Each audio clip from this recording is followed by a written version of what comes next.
आज काढली ना भाऊ मोसम पुलो शूटिंग, तर ते कसं आहे पाहूया आपण सुरुवात पासून. तर राम राम भावानो, सगळ्यात पहिले टाकलं आपल्या टमटम मध्ये एनर्जी ड्रिंक, मग निघालो बर का मोसम पुलो शूटिंगला. भावाला म्हटलं गाडी तू चालव, म्हणतं मग गाडी मीने चालव ना. म्हणत ज्यांनी ज्यांनी हा पूल पाहिला असं ना त्यांनी कमेंट मध्ये यश टाका. आता पोहोचलो बर का मोसम पूलवर. मग भावाने लावला ना भाऊ हर्षल भाऊला फोन. मग हर्षल भाऊला फोन लावता हर्षल भाऊ लगेच आले बर का भावांनो. हर्षल भाऊ येतं, आम्ही गेलो त्या साईडला, त्या साईडचं शूट करून आलो या साईडला ते बोलत होते. पण तवशे आपण पाहू आपली टमटम कशी दिसते ते कमेंट मध्ये नक्की सांगा बरं का. मग निघालो आम्ही आता घरी बी काही शूट बाकी होतं ते शूट कंप्लीट करायला.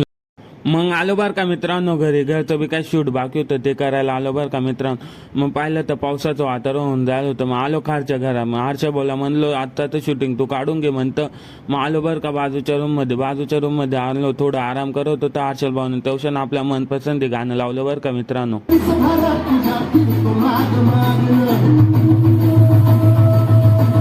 मग आपला एक भाऊ पाहत होता मस्त की मोबाईल, आणि दुसरा भाऊ पाहत होता मस्त पीसीला एखादी वॉलपेपर. मग कसं वाटलं आजचा ब्लॉग इथे एंड करतो बरं का मित्रांनो.